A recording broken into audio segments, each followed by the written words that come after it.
All right, everybody. Thank you for your patience. The teams are still in a hold right now, but I believe we have an update from the status of the countdown. So, Carolina, what are the teams working on right now? Yes, Thomas, the team is still looking at some wind data and reviewing that.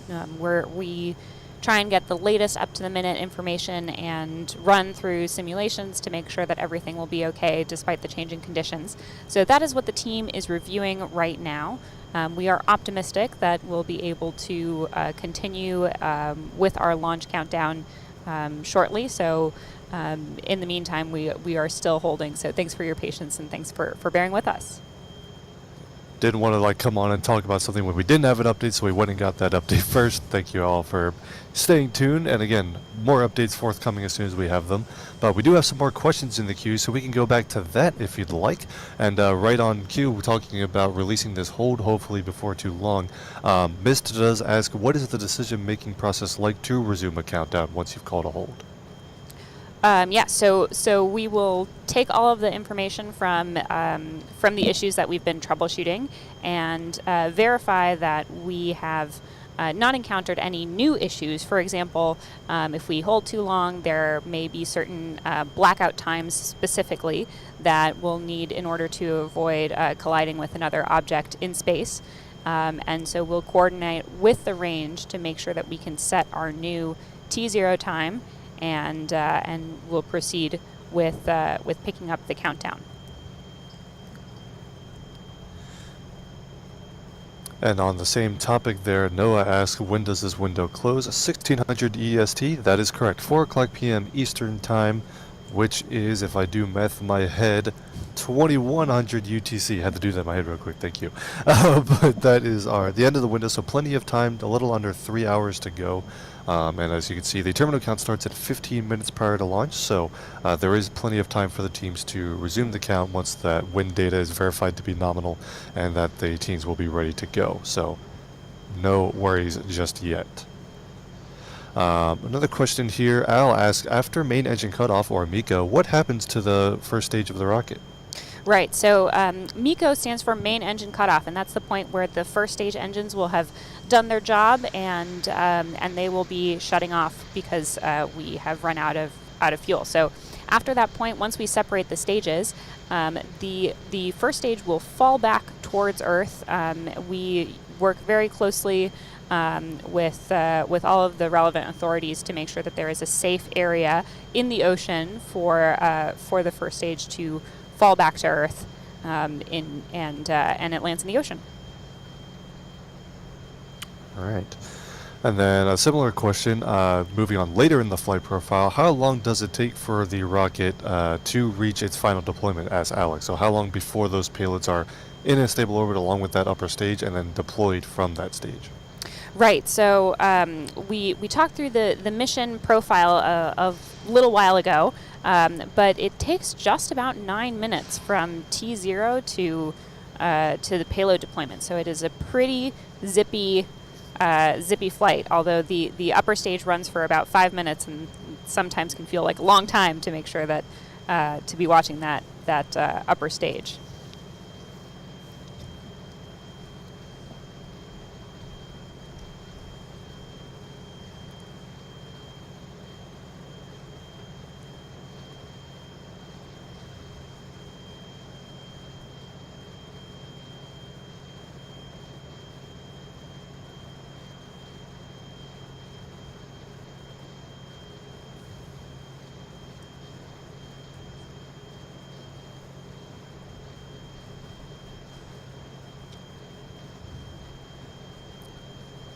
So continue to wait for additional updates as the team continue to work this hold here. But on that same topic, talking about payload deployment, we should actually go into a little bit more detail about the payloads that are on board. We mentioned that there are 4 CubeSats on board, 3 from universities and 1 from the NASA Johnson Space Center in Houston, Texas. All 4 of them sponsored by NASA through the Cubesat Launch Initiative, also referred to as the Educational Launch of Nanosatellites program, which is that ELENA 41 designation. And Carolina, can you tell us a little bit about what that program is all about? Sure. So to start off with a fun fact, the program is actually named after the daughter of senior mission manager Garrett Scrobot, who used to lead the missions. So it does stand for Educational Launch of Nanosatellites. And the service is the launch service is provided under a Venture Class Launch Services Demonstration 2 contract. So if you see on the top left of your screen under that NASA meatball logo, you see the mission name is Alana 41, and the contract name as well, the VCLS Demo 2. So this contract provides dedicated launch capabilities for smaller payloads and is awarded by the NASA Launch Services Program based at Kennedy Space Center. And one of the interesting things about this contract is the venture class missions help further the development and demonstration of new commercial launch vehicles, just like Astra's. The small satellites that we have on board can tolerate a higher level of risk than many larger missions, which help us demonstrate and help mitigate the risks associated with new launch vehicles and really pave the way for new launch vehicles and future small spacecraft missions to move forward. There's also a lot of interesting things about CubeSats. They're playing an increasingly larger role in exploration, technology demonstration, scientific research, and educational investigations at NASA. One of the payloads on board is from Johnson Space Center in Houston. These miniature satellites in general provide a low-cost platform for NASA missions such as planetary space exploration, Earth observation, fundamental Earth and space science, and technology demonstration like cutting-edge laser communications, energy storage, in-space propulsion, and autonomous movement capabilities.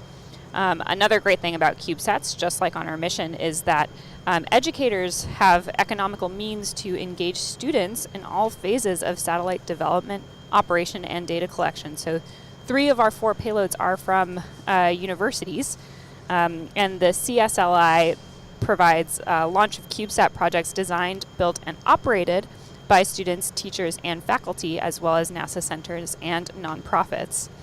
So overall, to summarize this, missions from the Alana program provide a deployment opportunity or rideshare to space, and these program provides spaceflight education and some incredible research capabilities through very small CubeSats.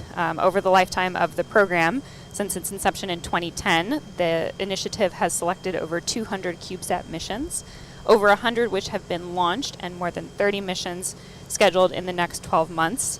The CubeSats represent 42 states, the District of Columbia, Puerto Rico, and 102 unique organizations. So if you are a student and interested in sending a CubeSat to space, you can check out the NASA CSLI call for proposals, which was most recently in August of 2021. There we go. So those are those CubeSat payloads that are on board today's flight and on across many missions across the spaceflight industry. Lots of CubeSats going up pretty much all the time, and those makes up a bulk of those small satellite payloads, actually. Of course, the primary objective for today's flight is deploying those CubeSats into low Earth orbit. The targeted orbit, once again, is 41 degrees inclination, so a mid-inclination launch, which is perfect for the Cape Canaveral launch site. Also a 500-kilometer altitude low Earth orbit, circular low Earth orbit. We do have a question in chat from Astra West who asks, are there any secondary objectives for today's flight beyond payload deployment? Yes, so as we've mentioned, our primary mission objective today is to successfully deploy those 4 payloads aboard. But we at Astra, we are constantly launching and learning, so we have a number of secondary objectives, mostly for our engineering teams in order to gather more data about their systems and how they operate in space. Excellent. And of course, that's just part of gaining data from every single flight you fly, right? The more you fly your rocket, you're going to gain data from every flight, and that's always kind of a secondary objective to just keep building that flight heritage. Yes, exactly. We're, if you want to learn more about our approach in general, you can check out our website, astra.com. We have our newsroom there where we post updates, and you can even check out and read some of the things that we learned from our last missions, LV0006 in August and LV0007 in November, because even if the mission is successful, there's still a lot of things that we can learn.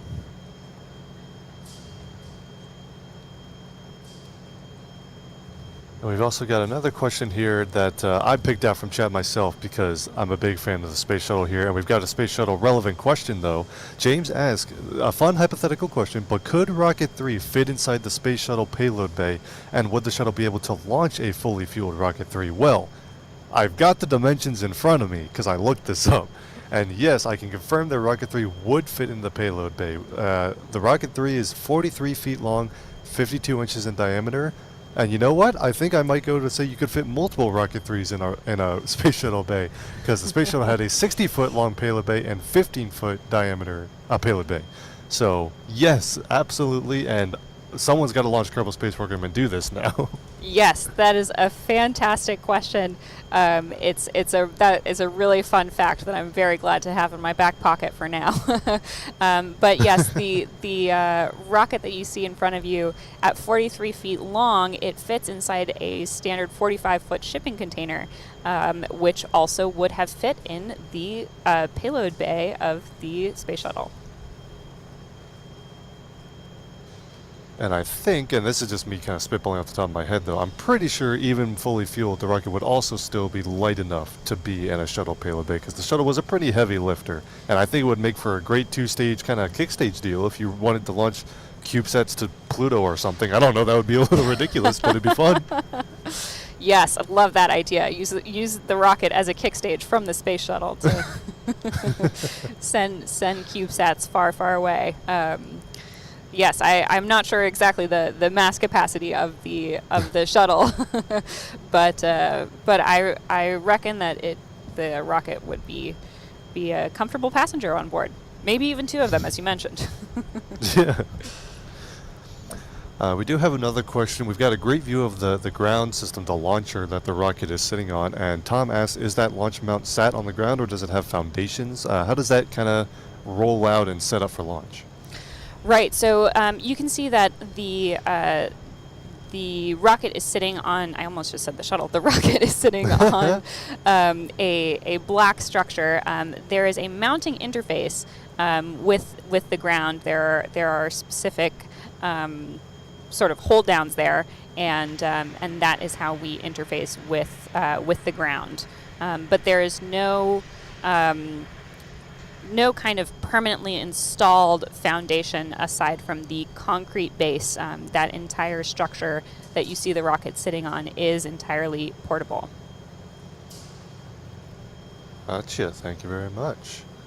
Another question here. Is there a no-fly zone regarding today's launch? I believe that is standard practice here at both Cape Canaveral and other launch ranges. No-fly zones, also marine hazard zones that are maintained, and that's part of that partnership with Space Launch Delta 45, right, Carolina? Right. So we do work with the range to make sure that not only planes but also boats stay away from the keep-out zone. So in the event that we would encounter an aircraft or a boat in that keep-out area, that would mean that we would hold until that issue is removed. So we actually have I believe a Coast Guard helicopter who's out making sure that the airways and maritime area is clear for our launch today. Excellent. We actually caught a glimpse earlier, right before we went live, a Coast Guard helicopter circling the range, and if our friend Steven out there catches that again, we'll try and show that, but the security forces are out in force to ensure that today's launch goes off without a hitch. Another question here asking, how long can this rocket stay in a hold? Right, so we closely monitor all of the systems. Our launch window does extend to 4 p.m. Eastern time, so we have about 2.5 hours left, I believe, in the in our countdown time. So we have in the past used all that time, and the vehicle has been fine. So we're keeping an eye on everything, but we can be ready to launch at any point within our window. Gotcha. I keep saying gotcha. I'm doing that thing where I say the same word over and over again. I'll come up with a new response next time you answer a question. But thank you to Carolina for all the expertise here. Andrew with a question asking, what is the typical lifespan of a CubeSat? Yeah, so I'm not a CubeSat expert here. More focused on the rocket and the rest of the launch system. However, CubeSats can be pretty resilient and live live quite a long time. One of the depending factors is how much time it can spend on orbit before the orbit decays, of course. But CubeSats can have a lifespan of many years. And yeah, the CubeSats are also designed to be sort of a low-cost access to solution to space, which means that they are tailored towards, short-term missions in low Earth orbit. Usually, some CubeSats are designed to last a long time.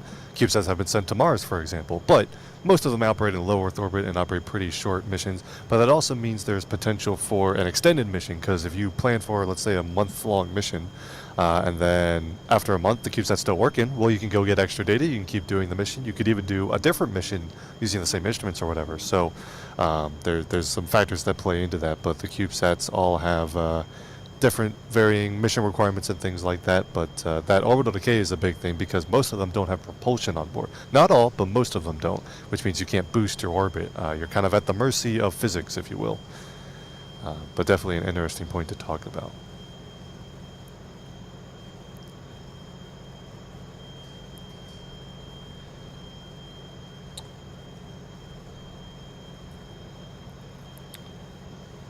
Another question here from Taylor asking, how many Rocket 3s will there be, and is there another rocket in the works?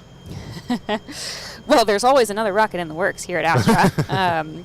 And we have a lot of exciting plans. Today we are focused on this very exciting launch of LV0008, which represents a lot of firsts for us at Astra. It will be our first mission where we will be deploying a payload.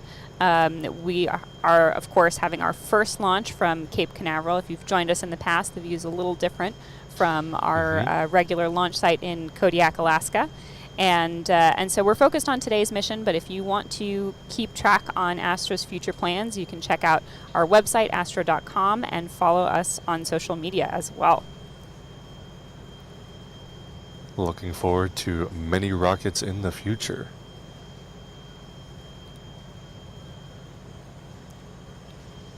Coming up on hopefully releasing a hold before too long. We're standing by for another update. The launch teams are currently in a hold. I'm just sitting here blabbering my mouth about it. But the launch teams are currently in a hold, and we're going to stand by for a further update here. Again, the launch window extends until 4 o'clock p.m. Eastern Time.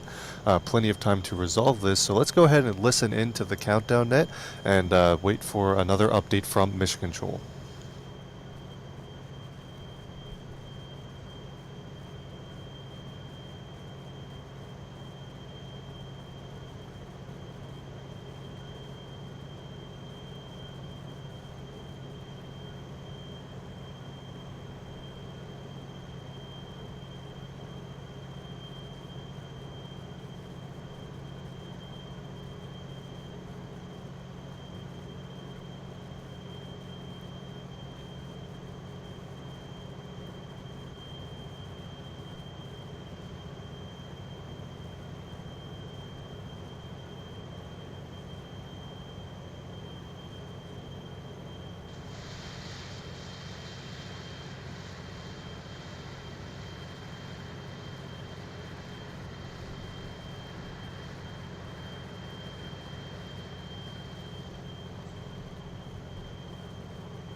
This is Astra Flight on countdown. Astra is picking the count back up at T-minus 15 minutes at this time. And re-entering terminal count. CDH confirmed for me that the first stage fuel tank is full and we do not require additional filling. Confirmed. Per step 146, Tango, please inspect launch machine to prepare to set a new UTC T0 time. Ready. New UTC T0 time is hours 18, 1-8, minutes 50, minutes 50, seconds 00. seconds 00. Please save and commit. Save and committing now.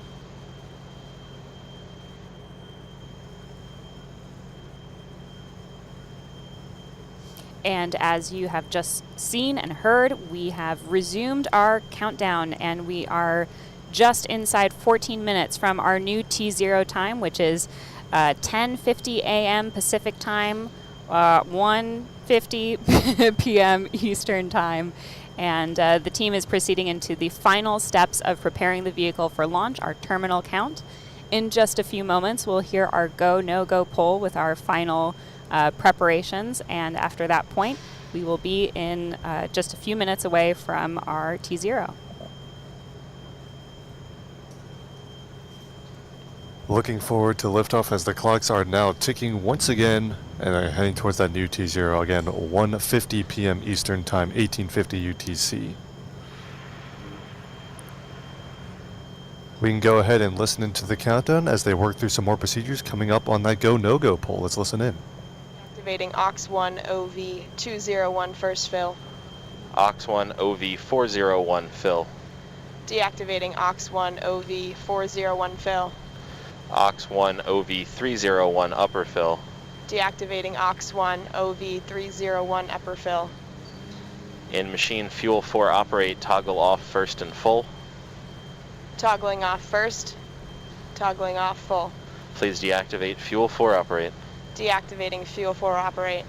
Fuel 3 supply. Deactivating fuel 3 supply. Fuel 1 FV 300 upper fill.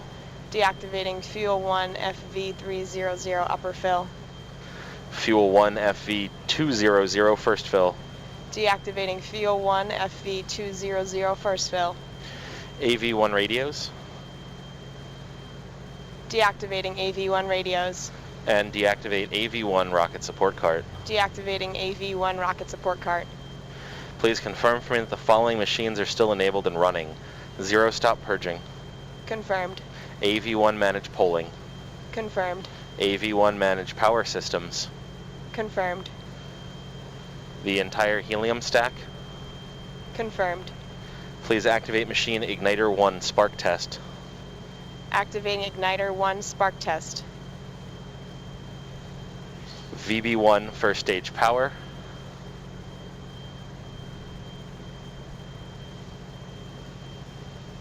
VB1 first stage power is activated. VB1 upper stage power. Activated. VB1 turn on off PDBs. Activated. And water 1 water system. Activated. Tango, please activate launch machine. Activating launch. Please toggle locks topping at this time. Toggling locks topping. Per step 151, this is the Astra poll for tank pressurization and launch. After this point, any system issue must be called as a 3-word hold. That is a hold, hold, hold over the net. If there are no concerns for flight, call go. Otherwise, call no go. Red lead. Red lead is go. FTS. FTS is go. Delphin. Dolphin is go. Ether. Ether is go. Odin. Odin is go. Inco. Inco is go. Ace. Ace is go. Launcher. Launcher is go. Orbit. Orbit is go. Booster. Booster is go. GNC. GNC is go. FAO. FAO is go. CDH. CDH is go. Tango. Tango is go. Safety. Safety is go. Flight is go as well at this time. Tango in As you just AV1 heard. manage polling, please toggle do only ground polling. Toggling do only ground polling. Teams have pulled And go for Tango, the next launch. up, we're going to load.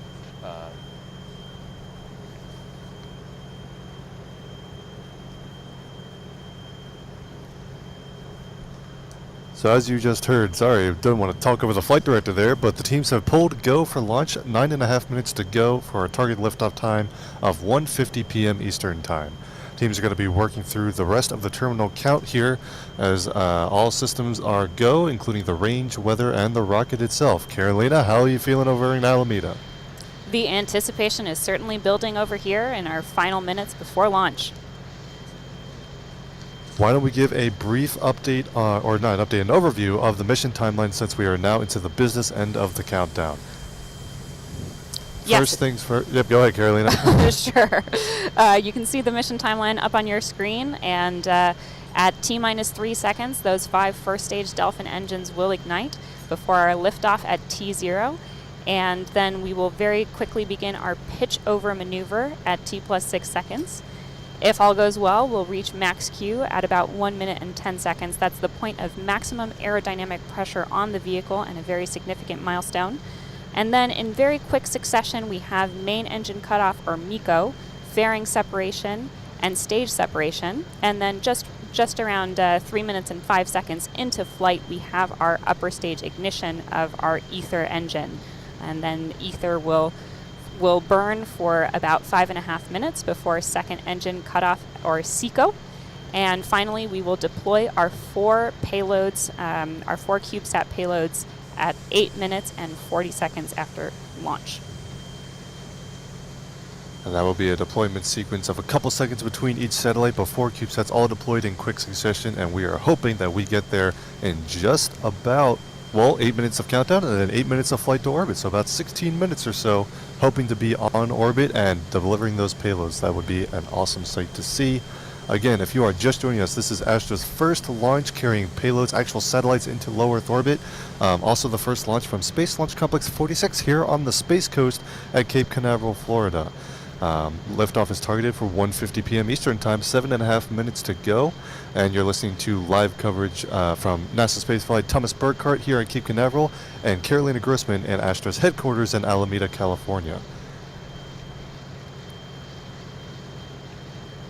Let's go ahead and listen back into the countdown net as the teams go through their final points. Should also point out that boat in the background is not an issue. That is outside the exclusion zone. Just realized you might see that in the view. I promise. The range is green, I'm told. The rocket is actually flying a different direction, so all good here.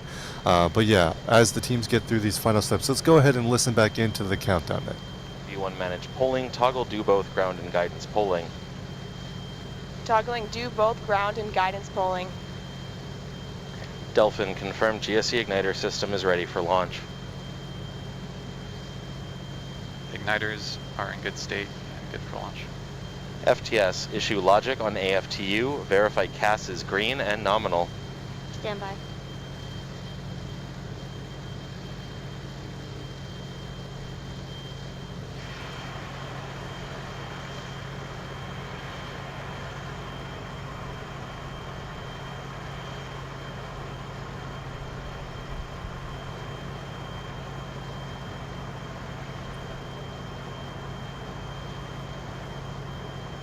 AFTU is logic enabled and master enabled. Copy. Tango, verify vehicle looks ready for launch aside from tank pressures. Vehicle is ready for launch. Rock, this is flight on countdown. Rock. Astra is looking for final range green and launch authorization for this morning. Range green. And you just heard the Cape Canaveral Space Force Station range has confirmed range is green for launch.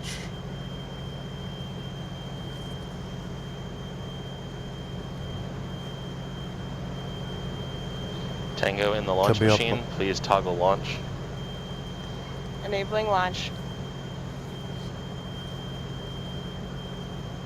Coming up about 5 minutes, Flight Director Chris Hoffman will give the final briefings ahead of the final business end of the countdown, and the rocket is, before too long, going to be taking over internal control of the countdown itself and getting towards liftoff. 5 minutes.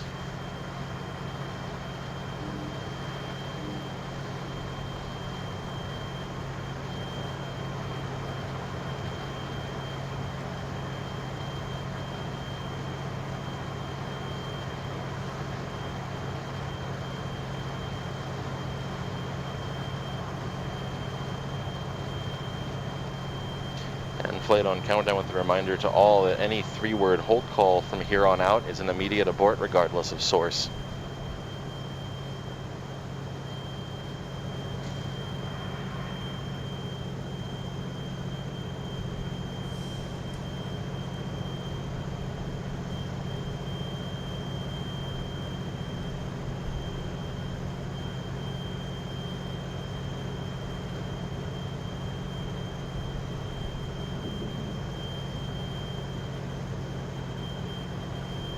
Four minutes. Under 4 minutes to go to the launch of the Elena 41 mission on Astra Rocket 3 LV0008.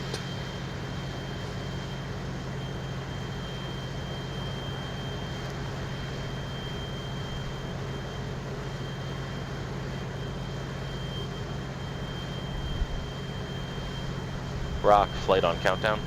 Rock. Please verify the range is recording telemetry at this time. Verified. Thank you, sir. And a reminder to all Astra personnel, control room, if you require RF data, be prepared to switch over your Grafana sources at liftoff.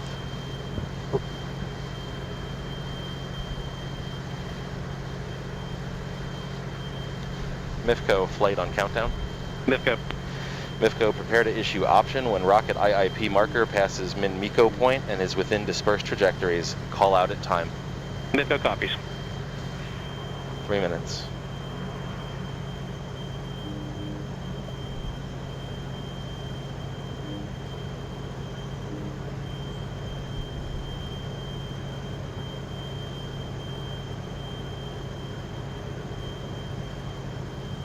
There's a great view of the Astra teams in Alameda watching today's launch. 2.5 minutes to go.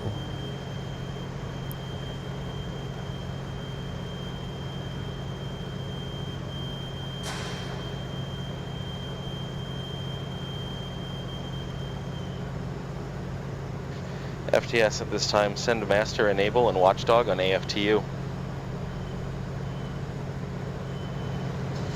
Watchdog is enabled. Thank you.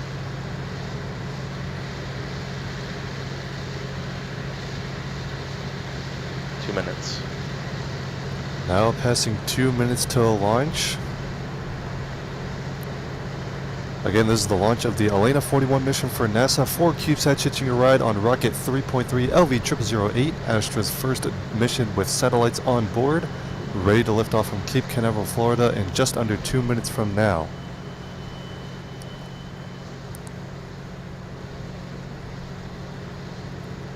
Coming up on 90 seconds. 90 seconds. I'm going to leave commentary in the hands of Carolina Grossman at Alameda's headquarters, and good luck and Godspeed to LV0008. Enjoy the view, Thomas. Ace, flight on countdown. Ace here. Please start PSD recordings and downrange ground station recordings. In work.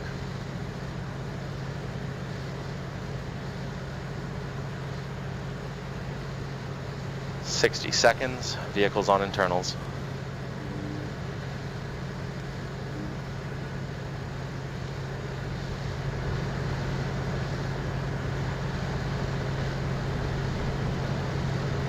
"45 seconds, first stage tanks coming up to pressure.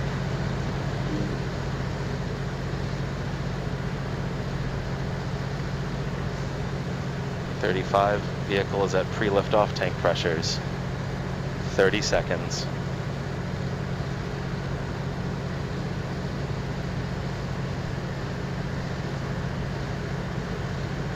"20. 15. 10. 9. 8. 7. 6. 5. 4. 3.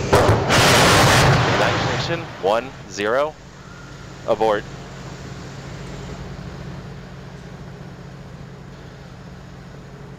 As you've just Launch heard, is we had an deactivated. abort at T0.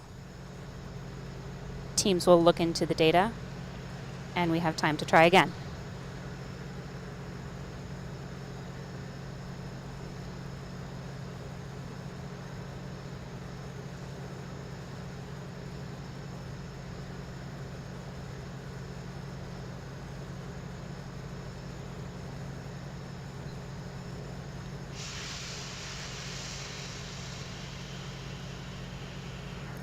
So right now the team is getting the vehicle into a safe state as we look at the issue that triggered the abort. If we are able to reset the countdown, we would pick up again at our terminal count point of T minus 15 minutes. And we do have time in today's launch window, which extends until 4 p.m. Eastern.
Copy. In work.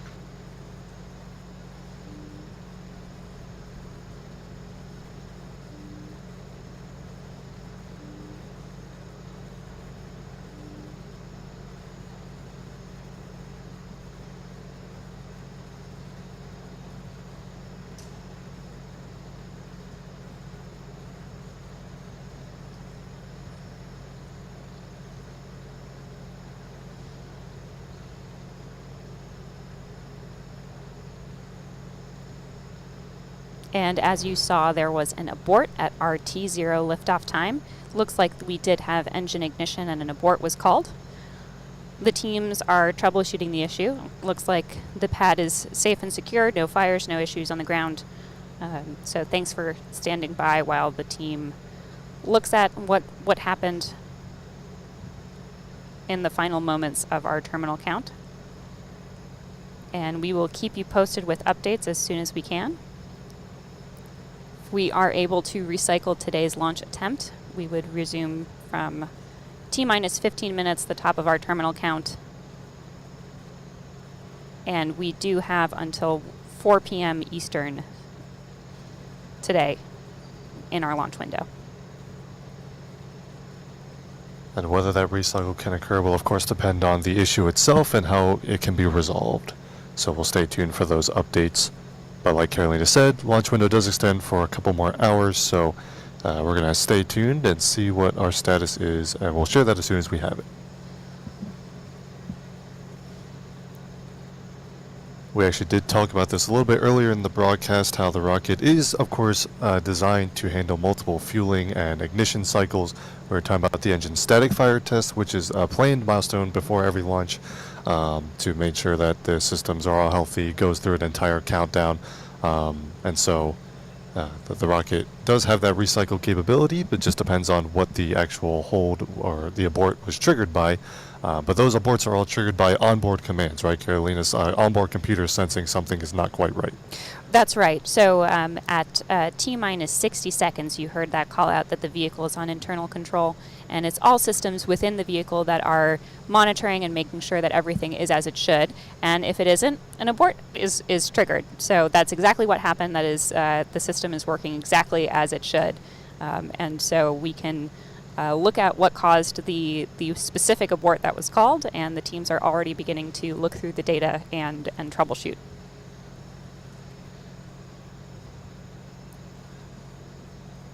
You can see that countdown clock stuck at 13 seconds. We'll expect to see that, of course, recycle if a recycle is feasible. Standing by for word on that, but that clock is holding right now as the teams assess the abort. While we wait for more status, we can go ahead and get back into questions. If you have any questions about today's mission, please tag @NASA Spaceflight in chat, and we're going to go ahead and try to answer those and keep providing some more information on the mission. We'll also keep those updates forthcoming, though, as we have them. The next question, someone is asking, what happens if there's a range violation after liftoff? Does that warrant an FTS activation? Right, so if there is an issue after liftoff, we do have a flight safety system, or FTS, flight termination system, that is on board the vehicle. And so the FTS system would be activated if, for example, the vehicle is drifting off course, and would ensure that we stay in the safe area. We make sure that the keep out zones are clear before we launch, to make sure that everyone on the ground, in the air, is as far away from the rocket as they need to be. Yeah, those range borders are actually monitored, not just those inside the hazard zones, but any vehicles that may be approaching the hazard zone too. So it's not ensuring the hazard zone is clear at liftoff, but then the question being about what if a range violation occurs afterwards? Well, the relevant authorities are also looking at any nearby vehicles that could reach the hazard zone during, shortly after liftoff, and making sure that they're all clear as well. So that's all coordinated and ensure that that will not take place once the rocket's actually in the air.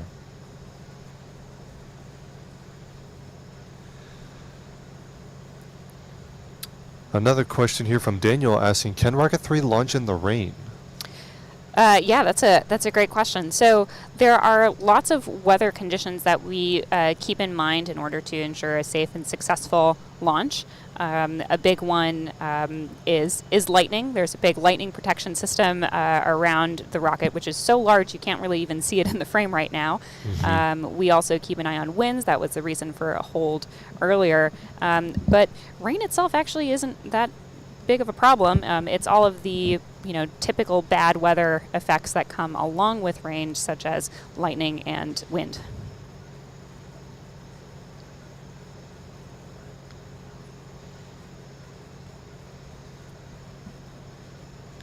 It would be appropriate for someone to ask what those towers are for right about now, but I feel like we've preempted that question by talking about lightning protection a couple times. You can see in this frame there are some cables running down on the left and right hand side of the rocket. Those are part of the lightning protection systems. They run up to the towers. And then here's a great view from Jetty Park, and you can see those two lightning towers more clearly there, along with the mobile service tower, which is of course not in use for Astra's rocket, but has been used for other launches from Complex 46.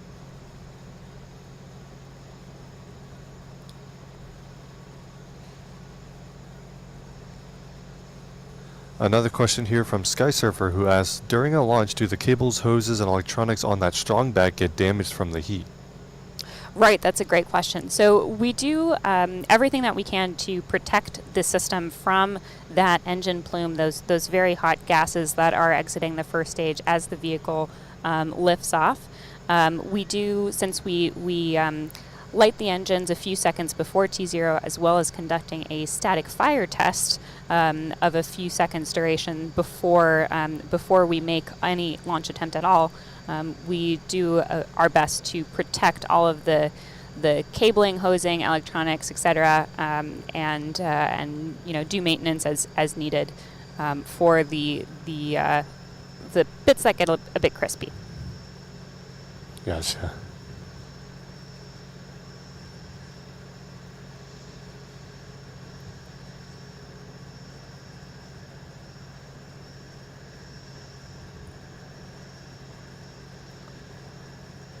So seeing some questions in chat about the venting that you can see on the screen. That is not them detanking the vehicle, right, Carolina? That's just nominal, just sort of stable replenish venting. Right, that's correct. So we pressurize the tanks a few minutes before T0 time, so we vent to make sure that we can keep the vehicle safe and in a safe and stable state while it's on the ground, while the team is troubleshooting the issue that caused the abort right around T0.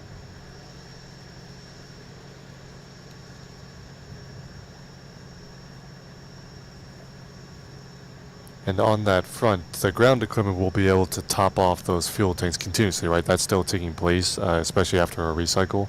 Right. We will make sure that we're able to reach the appropriate levels and top off the tanks as needed.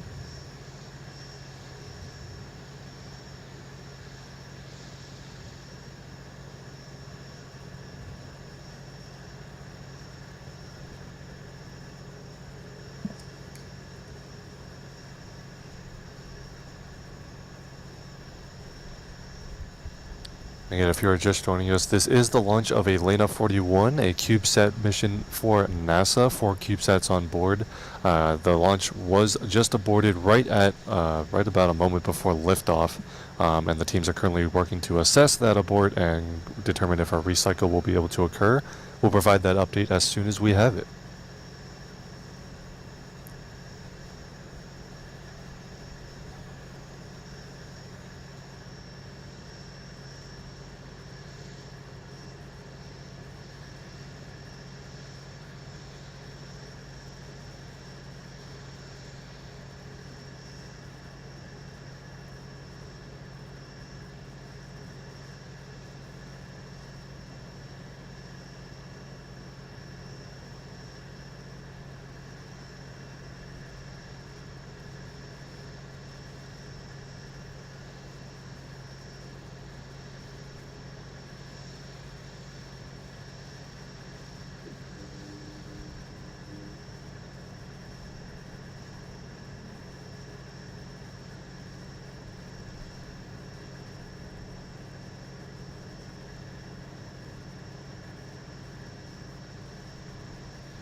Thanks for standing by with us. If you're just joining us, we had an abort call just a few seconds before liftoff, and the team has been working to troubleshoot the issue. We are at this point keeping all of our options open, and we would recycle. You can see the clock's been reset preemptively to T-minus 15 minutes and holding there. So we would recycle our countdown from the beginning of our terminal count at T-minus 15 minutes. We'll continue to give you updates as we have them, but the team is keeping our options open and hoping to recycle today.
And thanks for standing by. If you are just joining us or waiting along with us, we had an abort right around T0 of our launch attempt.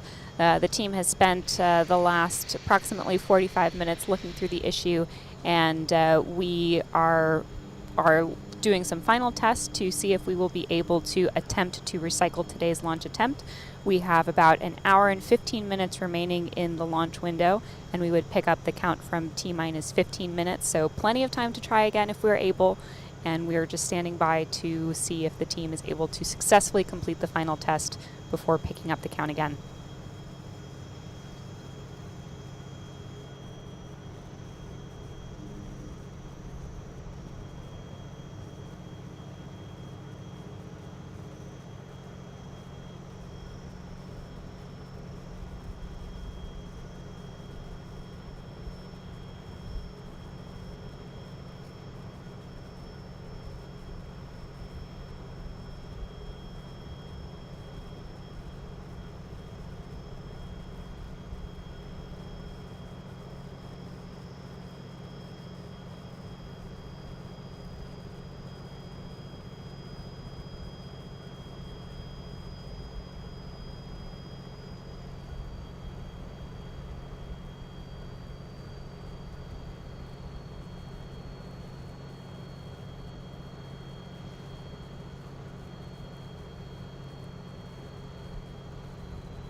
This is Astra Flight on countdown. Astra is scrubbing for the day.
And as you just heard, the flight director, Chris Hoffman, did just call a scrub for the day. Carolina, do you have an update for us? Yes, unfortunately, the abort that was around our T0 time is a minor telemetry issue that the team needs to work to resolve. So, unfortunately, we need to stand down from today's launch attempt. Thank you so much for sticking with us, and you can follow us on Twitter at Astra to hear the latest updates on our next launch attempt. Yeah, stay tuned for future coverage, and again, thank you to Astra for partnering with NASA Spaceflight for today's coverage. We'll be back with you as soon as another launch attempt is ready, but thank you so much for watching today. Thanks to all of the support and the chat messages and the NSF and Astra teams behind today. We'll hopefully be back with you very soon for another launch attempt. So signing off for now, Carolina, thank you so much for joining me today from Alameda in California.